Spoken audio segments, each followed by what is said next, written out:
দখলদার ইসরায়েলি বাহিনী এবং ইরান প্রথমে যুদ্ধ চলছে। আমাদের হাতে এসেছে ভয়ঙ্কর সব আপডেট। আন্তর্জাতিক সংবাদ, শুরুতেই সংবাদ শিরোনাম। ইরান যুদ্ধবিরতিতে সম্মত হয়নি, শত্রুপক্ষই ভিক্ষা চেয়েছিল, বলেছেন সাবেক বিচারক।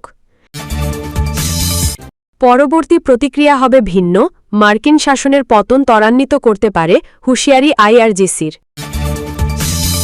গাজায় যুদ্ধবিরতি চুক্তিতে বাধা দিচ্ছেন নেতানিয়াহু। ইসরায়েলকে বাঁচাতে ১২ দিনে ২০% থ্যাড ক্ষেপণাস্ত্র ব্যবহার করেছে যুক্তরাষ্ট্র। পুরো ইউক্রেন দখল করতে চান পুতিন। ড্যাডির কাছে যাওয়া ছাড়া উপায় ছিল না ইসরায়েলের, বলেছেন ইরানের পররাষ্ট্রমন্ত্রী। এতক্ষণ শুনছিলেন সংবাদ শিরোনাম, এবারে বিস্তারিত। তবে অনুরোধ থাকবে ভিডিওটিতে একটি লাইক করবেন এবং কমেন্ট করে জানিয়ে দেবেন আপনার মূল্যবান মতামত। এছাড়া আমাদের চ্যানেলে নতুন হয়ে থাকলে চ্যানেলটি সাবস্ক্রাইব করে আমাদের সাথে থাকবেন। ইরান যুদ্ধবিরতিতে সম্মত হয়নি, শত্রুপক্ষই ভিক্ষা চেয়েছিল, বলেছেন সাবেক বিচারক। ইসলামিক রিপাবলিকের শত্রুরা ভয়ে যুদ্ধবিরতি চাপিয়ে দিয়েছে, ইরানের সাথে কোনো চুক্তি হয়নি। শনিবার ২৮ জুন প্রকাশিত এক সাক্ষাৎকারে অবসরপ্রাপ্ত সুপ্রিম কোর্টের বিচারক আলী আসগর মুজতাহিদজাদে একথা বলেন। রাশা নিউজকে দেয়া সাক্ষাৎকারে মুজতাহিদজাদে বলেন, ইরান কোনো চুক্তি করেনি বা শান্তি চায়নি, বরং মার্কিন যুক্তরাষ্ট্র ও ইসরায়েল ব্যাপক ক্ষয়ক্ষতি কর যুদ্ধবিরতির জন্য ভিক্ষা চেয়েছে। আলী আসগর মুজতাহিদজাদে বলেন, তেহরানের সরকারি বিবৃতিতে যুদ্ধবিরতির কোনো উল্লেখই নেই। তিনি এও বলেন, শত্রু আক্রমণ করেছিল, জবাবে আঘাত পেয়েছে এবং শেষে একতরফাভাবে যুদ্ধবিরতি ঘোষণা করতে বাধ্য হয়েছে। কোমের বিশেষ ধর্মীয় আদালতের সাবেক প্রধান মুজতাহিদজাদে বলেন, ইরান সর্বদা জাগ্রত ও সশস্ত্র। এদিকে ইরানের সর্বোচ্চ নেতা আয়াতুল্লাহ আলী খামেনি বলেছেন, ইরানি জনগণ তাদের ঐক্য প্রদর্শন করেছে। এই বার্তা দিয়েছে যে আমাদের জনগণের কণ্ঠস্বর এক। তিনি বলেন, ট্রাম্প ইরানকে আত্মসমর্পণের আহ্বান জানিয়েছিলেন, কিন্তু যুক্তরাষ্ট্রের প্রেসিডেন্টের মুখের তুলনায় তা খুব বড় মন্তব্য ছিল।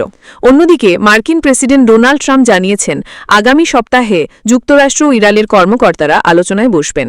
ইরান ইসরায়েল যুদ্ধের কারণে স্থগিত হওয়া সংলাপ পুনরায় শুরু হতে যাচ্ছে। সূত্র, ইরান ইন্টারন্যাশনাল। পরবর্তী প্রতিক্রিয়া হবে ভিন্ন, মার্কিন শাসনের পতন ত্বরান্বিত করতে পারে হুঁশিয়ারি আইআরজিসির।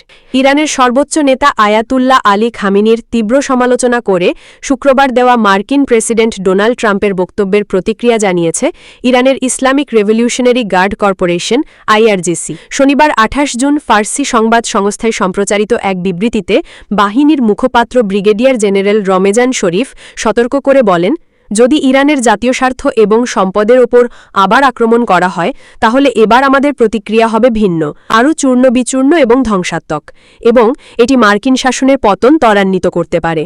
শরীফ ট্রাম্পের মন্তব্যগুলোকে বাজে কথা বলে উড়িয়ে দিয়ে বলেন, এগুলো ইরানের কাছে একটি ভারী পরাজয়ের ফলাফল।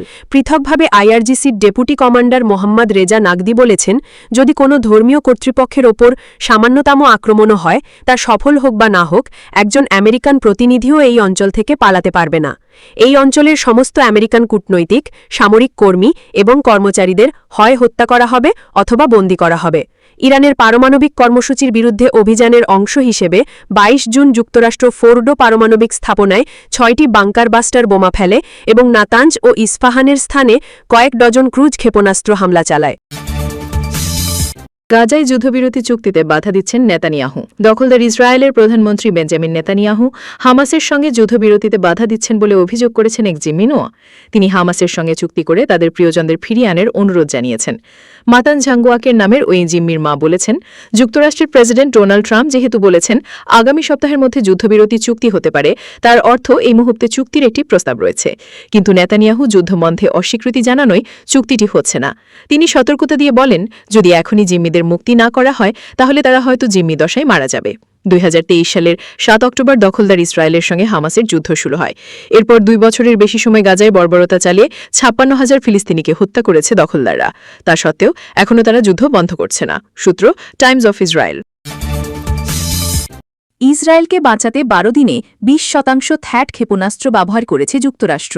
ইরানে ইসরায়েলি আক্রমণের পর শুরু হওয়া ১২ দিনের যুদ্ধে ইরানের মিসাইল থামাতে যুক্তরাষ্ট্র তাদের উন্নত ক্ষেপণাস্ত্র বিরোধী ব্যবস্থা বা terminal high altitude area defense THAADর মোট ১৫ থেকে ২০% ব্যবহার করেছিল। মিলিটারি ওয়াচ ম্যাগাজিন অনুসারে সংঘর্ষের সময় ৬০ থেকে ৮০টি ইন্টারসেপ্টর ব্যবহার করা হয়েছিল। একটি থ্যাড ইন্টারসেপ্টারের একক উৎক্ষেপণের খরচ 12 থেকে 15 মিলিয়ন ডলার, তাই এই ইন্টারসেপ্টারের মোট খরচ 810 মিলিয়ন ডলার থেকে 1.215 মিলিয়ন ডলারের মধ্যে। ম্যাগাজিনটি লিখেছে এই সংখ্যাটি ইরানের ছোড়া ক্ষেপণাস্ত্রের ঝাঁকগুলোর খরচের চেয়েও কম। দীর্ঘমেয়াদী বা বহুমুখী যুদ্ধের ক্ষেত্রে প্রতিরক্ষা বনাম আক্রমণের এই অসামঞ্জস্যপূর্ণ ব্যয় টেকসই নয়। ওয়াল স্ট্রিট জার্নালের মতে 2024 সালে ইসরায়েলে থ্যাড অ্যান্টিমিসাইল ব্যবস্থা মজুত করে রেখেছিল যুক্তরাষ্ট্র। ইরান তার পারমাণবিক ও সামরিক স্থাপনায় আক্রমণের জবাবে ইসরায়েলের বিভিন্ন শহরে ক্ষেপণাস্ত্র হামলা চালিয়েছিল। এর মধ্যে ছিল গদার, এমাদ, খেইবার শেকান এবং ফত্তাহ এক হাইপারসনিক ক্ষেপণাস্ত্রের মতো মডেল, যা ম্যাক 15 বেগে ছোড়ার কারণে বাধা দেওয়া কঠিন। থ্যাড সিস্টেমটি উত্তর কোরিয়া এবং ইরানের মতো দেশগুলোর ক্রমবর্ধমান ক্ষেপণাস্ত্র ক্ষমতা মোকাবিলা করার জন্য ডিজাইন করা হয়েছিল। মার্কিন যুক্তরাষ্ট্র বছরে মাত্র 50 থেকে 60টি থ্যাড ইন্টারসেপ্টার তৈরি করে, যার মানে 11 দিনের মধ্যে যা খরচ করেছে তা পূরণ করতে বছরের পর বছর সময় লাগতে পারে। তথ্যসূত্র এনডিটিভি। পুরো ইউক্রেন দখল করতে চান পুতিন। ইউক্রেনের পুরো ভূখণ্ড রাশিয়ার অন্তর্ভুক্ত করতে চান বলে জানিয়েছেন দেশটির প্রেসিডেন্ট ভ্লাদিমির পুতিন। গত 20 জুন সেন্ট পিটার্সবার্গ অর্থনৈতিক ফোরামে পুতিন এমন মন্তব্য করেন। খবর আল জাজিরার। পুতিন বলেন, আমি বহুবার বলেছি, রুশ ও ইউক্রেনীয় জনগণ এক জাতি।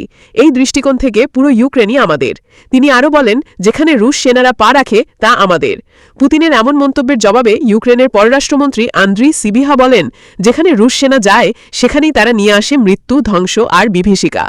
এছাড়া ইউক্রেনীয় president Volodymyr Zelensky messaging app টেলিগ্রামে এক পোস্টে বলেন, পুতিন এবার সম্পূর্ণ খোলামেলাভাবে বলেছেন তিনি শুধু ইউক্রেনই নয়, বেলারুশ, বাল্টিক রাষ্ট্র, মলদোমা, ককেশাস এবং কাজাখস্তানের দিকেও নজর দিয়েছেন। জার্মানির সেনাবাহিনীর কৌশলগত প্রতিবেদনেও পুতিনের সম্প্রসারণবাদী মনোভাবকে অস্তিত্বগত হুমকি হিসেবে উল্লেখ করা হয়েছে। এদিকে ইউরোপীয় দেশগুলো ও কানাডা ইউক্রেনকে সামরিক সহায়তা আরও বাড়ানোর ঘোষণা দিয়েছে, যা যুক্তরাষ্ট্রের সহায়তা স্থগিত থাকার ঘাটতি পূরণে ভূমিকা রাখবে। ন্যাটোর মহাসচিব মার্ক রুটে জানান, 2024 সালের প্রথম 6 মাসেই ইউরোপ ও কানাডা মিলে ইউক্রেনকে $35 বিলিয়ন সামরিক সহায়তা দিয়েছে, যা গত বছরের পুরো পরিমাণ $50 বিলিয়নের কাছাকাছি পৌঁছে গেছে। অন্যদিকে ট্রাম্প প্রশাসন এখনও পর্যন্ত সামরিক সহায়তা তেমনভাবে শুরু না করলেও ইউক্রেনের প্রেসিডেন্ট ভলোদিমির জেলেন্সকি পেট্রিয়ট প্রতিরক্ষা ব্যবস্থা কেনার আগ্রহ প্রকাশ করেছেন। ট্রাম্প জানান, কিছু সরঞ্জাম দেওয়ার বিষয়টি বিবেচনায় রয়েছে, তবে এগুলো খুবই দুর্লভ এবং বর্তমানে ইসরায়েলকেও সরবরাহ করা হচ্ছে। রাশিয়া স্পষ্ট করে জানিয়েছে, অস্ত্র সরবরাহ বন্ধ না হলে যুদ্ধবিরতি সম্ভব নয়। শনিবার ক্রেমলিন মুখপাত্র দিমিত্রি পেসকভ সেই শর্ত পুনরায় উল্লেখ করেন। ড্যাডির কাছে যাওয়া ছাড়া উপায় ছিল না ইসরায়েলের, বলেছেন ইরানের পররাষ্ট্রমন্ত্রী। যুদ্ধবিরতির পর ইসরায়েল ও ইরানের মধ্যে সামরিক সংঘাত কাপাত বন্ধ আছে, কিন্তু উভয় পক্ষের নেতাদের মধ্যে বাকযুদ্ধ অব্যাহত রয়েছে। এই কথার লড়াইয়ে যোগ দিয়েছে যুক্তরাষ্ট্রও। এরই ধারাবাহিকতায় ইসরায়েলের দিকে তুপ দেগেছেন ইরানের পররাষ্ট্রমন্ত্রী আব্বাস আরাগচি। শনিবার 28 জুন সামাজিক যোগাযোগ মাধ্যম এক্সে এক পোস্টে আরাগচি বলেছেন, মহান ও শক্তিশালী ইরানি জনগণ বিশ্বকে দেখিয়ে দিয়েছে, আমাদের ক্ষেপণাস্ত্রের আঘাতে ধ্বংস হওয়া থেকে বাঁচতে ইসরায়েলি সরকারের ড্যাডি ট্রাম্প কাছে ছুটে যাওয়া ছাড়া আর কোনো উপায় ছিল না।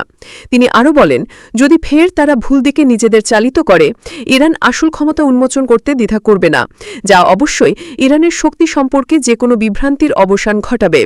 যুদ্ধবিরতির দুদিন পর গত বৃহস্পতিবার 26 জুন প্রকাশ্যে আসেন এবং জাতির উদ্দেশ্যে ভাষণ দেন আয়াতুল্লাহ আলী খামেনি।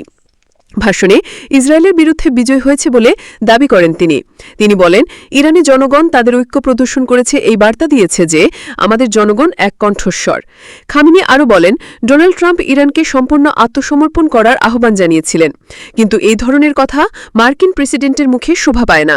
তিনি বলেন, ইরানের মতো একটি মহান দেশ ও জাতির জন্য আত্মসমর্পণের কথা বলাই অপমান। ট্রাম্প দাবি করেন, ইরানে হামলা চালানোর সময় খামেনি কোথায় আশ্রয় নিয়েছিলেন তা তিনি জানতেন, কিন্তু ইসরায়েলি ও মার্কিন বাহিনীকে তাকে হত্যা করতে দেননি তিনি। খামেনির যুদ্ধ জয়ের ঘোষণাকে মিথ্যা ও বোকামিপূর্ণ আখ্যা দিয়ে তীব্র সমালোচনাও করেন ট্রাম্প। কয়েক ঘণ্টার মধ্যেই খামেনিকে নিয়ে করা ট্রাম্পের মন্তব্যের জবাব দেন ইরানের পররাষ্ট্রমন্ত্রী। সামাজিক যোগাযোগ মাধ্যম এক্সে সাদেক টুইটারে এক পোস্টে তিনি বলেন, প্রেসিডেন্ট ট্রাম্প যদি মনে প্রাণে চুক্তি করতে চান, তাহলে তাকে আয়াতুল্লাহ খামেনির প্রতি অসম্মানজনক ভাষা ব্যবহার বন্ধ করতে হবে এবং তার কোটি ভক্তের অনুভূতিতে আঘাত দেয়া থেকে বিরত থাকতে হবে।